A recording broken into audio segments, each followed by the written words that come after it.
അല്ല ഡയലോഗ് കിട്ടിയില്ല കേട്ടോ. ഡയലോഗ് കിട്ടിയില്ല? ഫസ്റ്റ് ഡയലോഗ് കിട്ടിയില്ല? ഇല്ല പറഞ്ഞോളൂ. മരം വെട്ടാ മരം കിട്ടിയോ? അതെ ഗൈസ്, മരം കെട്ടി പകുതിയായപ്പോഴാണ്, മരമല്ല അവിടെ ചോല ഇറക്കി പകുതിയായ സമയത്താണ് ഇൻട്രോ പറഞ്ഞില്ല എന്നുള്ളത് ഓർമ്മ വന്നത്.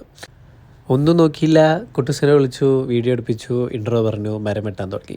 കുറേ ദിവസമായിട്ടാണ് ഉമ്മച്ചി ഇങ്ങനെ ഇമോഷണലി നമ്മളെ ബ്ലാക്ക് മെയിൽ ചെയ്യുന്നത്. ഇത് വെട്ട് അത് വെട്ട് അത് വെട്ട്. അങ്ങനെ ഞാൻ കിടന്നുകൊണ്ടിരിക്കുന്ന സമയത്ത് എന്നോട് ജെറീവാ എന്ന് പറഞ്ഞ് കുറേ വിളിച്ച്, അങ്ങനെ എൻ്റെ ഉറക്കത്തിൽ നിന്ന് ഉറക്കം കളഞ്ഞിട്ടുള്ള വിളിയിൽ ഞാൻ പോയി മരം വെട്ടി. പകുതി വെട്ടിയപ്പോഴത്തേക്കും കൈയൊക്കെ വേദനിക്കാൻ തുടങ്ങി. കാരണം തടി ഇളക്കിയിട്ട് കുറച്ച് കാലമായി, ജിമ്മിൽ പോകുന്നുണ്ടെങ്കിലും മരം വെട്ടുക എന്ന് പറയുന്ന സംഭവം കുറച്ച് വ്യത്യാസമായിട്ടുള്ള കാര്യമല്ലേ.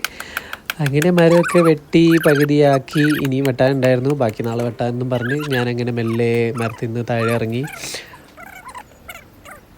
മരം വെട്ടിക്കൊണ്ടിരിക്കുമ്പോൾ അമ്മച്ചിൻ്റെ കുറേ ഡയലോഗുകളൊക്കെ ഉണ്ടായിരുന്നു. ഞാനാണ് അത് ചെയ്ത്, ഇതാണ് എന്നൊക്കെ ചെയ്ത്. അതൊക്കെ ഞാനിപ്പോൾ നിങ്ങൾക്ക് കേൾക്കാം, കേട്ടു നോക്ക്. ഇത്രയും കാലം ഞാൻ ഒറ്റക്ക് കൊക്ക വെച്ച് വലിച്ചിട്ട മരമാണ്. കത്തി. സത്യം പറഞ്ഞാൽ എനിക്കിന്ന് വെട്ടണമെന്നില്ലായിരുന്നു. ഉറങ്ങിക്കൊണ്ടിരിക്കലും എന്നെ അമ്മച്ചി എണീപ്പിച്ചതാ. അടുത്ത് ഏത് അടുത്ത മരം ഇത് കുറച്ചുള്ളൂ.